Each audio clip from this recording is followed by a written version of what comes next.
आज Doubtnut app download करें। Doubtnut पर अपने सभी गणित, रसायन विज्ञान, भौतिक विज्ञान और जीव विज्ञान के डाउट्स का करो सफाया। बस प्रश्न की फोटो खींचो, एक ही प्रश्न को क्रॉप करो और तुरंत वीडियो सोल्यूशन पाओ। अभी डाउनलोड करें। इस क्वेश्चन में हमें गिवन है बल आघूर्ण और कोणीय संवेग में संबंध बताइए। हमें क्या बताना है? बल आघूर्ण और कोणीय संवेग में संबंध। तो यहाँ से एक छोटा सा हम डायग्राम बनाते हैं। हम मान लेते हैं हमारे पास कोई एक रॉड थी, ठीक। एक रॉड के एक सिरे पे हमने एफ बल लगा दिया और दूसरा सिरा हमने रॉड का बांध के रखा है, ठीक है। दूसरा सिरा हमारा बंधा हुआ है और इसके सिरे पे एक हमने एफ बल लगा दिया और ये जो हमने बल लगाया है, रॉड की लंबाई मान लेते हैं आर है, इस लंबाई के लंबवत हमने बल लगाया है, ठीक। तो इस बल की वजह से हम देखेंगे रॉड क्या होगा, इस बिंदु ओ के परितः जहां रॉड बंधी होगी उसके परितः क्या होगा, घूर्णन गति करने लगेगी। तो ये बल हमारा क्या कर रहा होगा, इस रॉड को घूर्णी गति करवा रहा होगा, जिसकी वजह से ये बल हम कह सकते हैं एक बल आघूर्ण दे रहा होगा।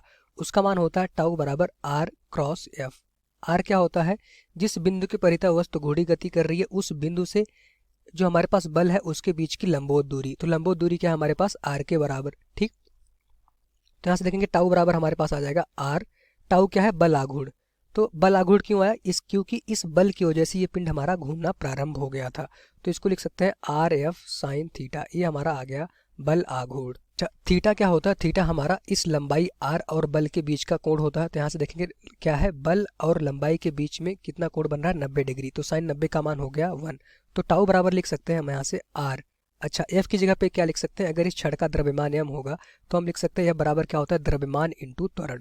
अच्छा, त्वरण हमारा क्यों आया, क्योंकि हमने एक बल लगाया था। अब अगर इस बल को लगाने की वजह से ये वस्तु हमारा घूर्णी गति कर रही है तो इसका कोणीय त्वरण होगा। कोणीय त्वरण का जो मान होता है ए बराबर होता है हमारे पास आर इंटू अल्फा। तो ए की जगह पे हम क्या रखेंगे, ए हमारा रैखिक त्वरण है। चूंकि वस्तु बिंदु ओ के परितः इस तरह से घूमेगी तो इसका कोणीय त्वरण भी कुछ होगा, वो हमारा होगा अल्फा।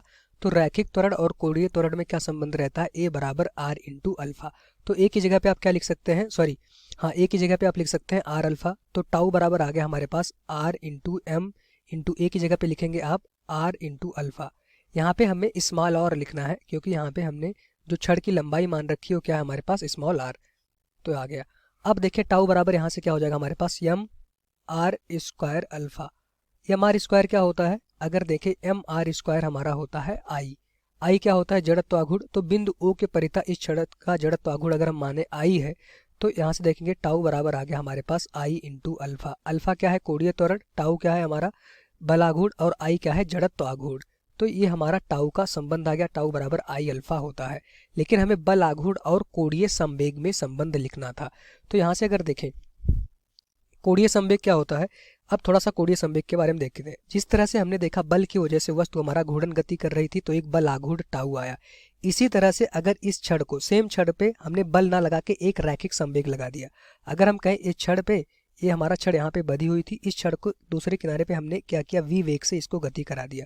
तो अगर छड़ का द्रव्यमान यम है, तो अगर यहाँ पे देखें छड़ का अगर द्रव्यमान यम है तो इसका अगर संवेग हमारा क्या हो जाएगा, m इंटू वी। और संवेग की दिशा भी वेग की दिशा में बराबर होगा। तो संवेग p का मान कितना हो जाएगा, द्रव्यमान इंटू वेग, उसकी भी दिशा वेग की दिशा के बराबर होगा। तो इस वेग की वजह से क्या करेगा, ये जो हमारा छड़ है बिंदु ओ के परितः घूर्णी गति प्रारंभ कर देगा, क्योंकि यहाँ पे बधा है, इस वेग की वजह से घूर्णी गति प्रारंभ कर देगा। मतलब ये जो हमारा रैखिक संवेग है ये हमारा एक आघूर्ण दे रहा होगा, जिसको हम कहते हैं कोणीय संवेग। रैखिक संवेग का जो आघूर्ण होता है वो हमारा क्या होता है, कोणीय संवेग। तो कोणीय संवेग L बराबर होता है हमारे पास R क्रॉस P। P क्या हमारे पास रैखिक संवेग, R क्या है, इस जिस बिंदु के परितः छड़ हमारी घूम रही है वहां से वेग के बीच की दूरी या फिर संवेग के बीच की दूरी। तो ये हमारा हो जाएगा R cross P। Remember that कि जो ये वेग है या फिर जो संवेग है दोनों एक ही दिशा में होंगे और ये R कि हमेशा एक दूसरे के लंबवत रहते हैं। जैसे यहाँ पे देखा था बल और ये लंबवत दूरी होनी चाहिए, ठीक। जिस बिंदु के परितः घूर्णन हो रहा है उस बिंदु से वेग के बीच की लंबवत दूरी आपको लेनी है। तो ये हमारा आ गया R क्रॉस P। अब यहाँ से देखेंगे P की वैल्यू क्या हो जाएगी, m इंटू वी। यहाँ पे वैल्यू पुट कर दीजिए। L बराबर आ गया हमारे पास R और क्रॉस P की जगह पे लिख सकते हैं m इंटू वी, ठीक। m हमारा क्या है, कांस्टेंट हो, बाहर आ जाएगा तो m बराबर आ जाएगा, sorry m into r cross b. ये हमारा क्या आ गया, कोणीय संवेग। तो रैखिक संवेग का आघूर्ण हमें कोणीय संवेग मिलता है, उसकी वैल्यू हमने निकाल ली, ठीक।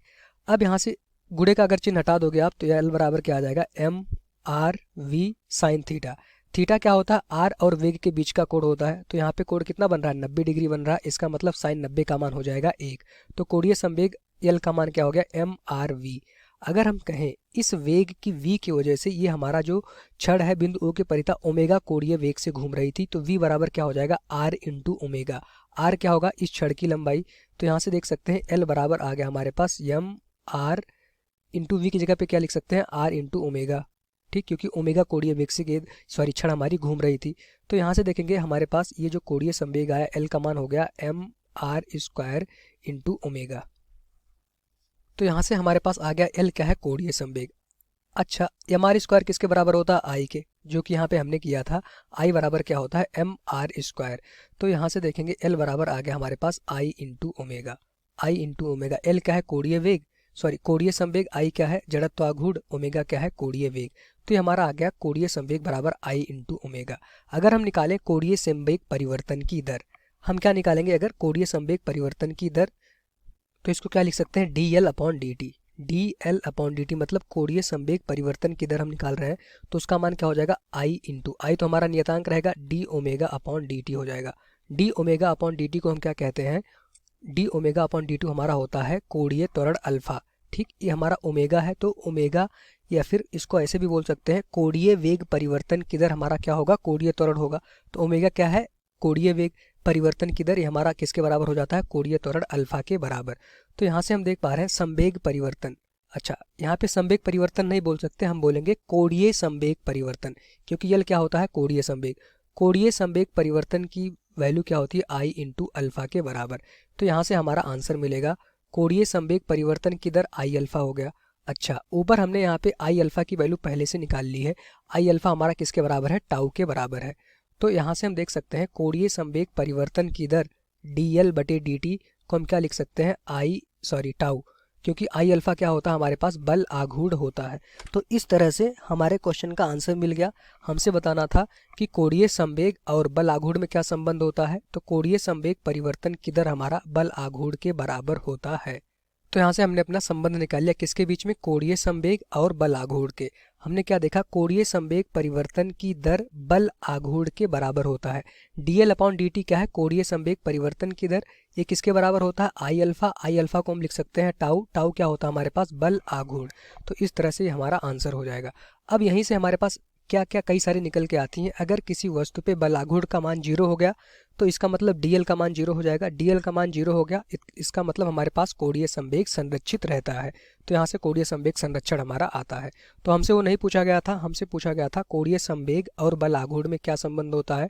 तो कोणीय संवेग परिवर्तन की दर बल आघूर्ण के बराबर होता है। यही हमारा इस क्वेश्चन का आंसर हो जाएगा। Thank you. कक्षा 6वीं से 12वीं से लेकर नीट, IIT, JEE वो एडवांस के लेवल तक 1 करोड़ से ज्यादा छात्रों का भरोसा। आज ही डाउनलोड करें डाउटनेट ऐप या व्हाट्सएप करें अपने सारे डाउट्स 8400 400 400 पर।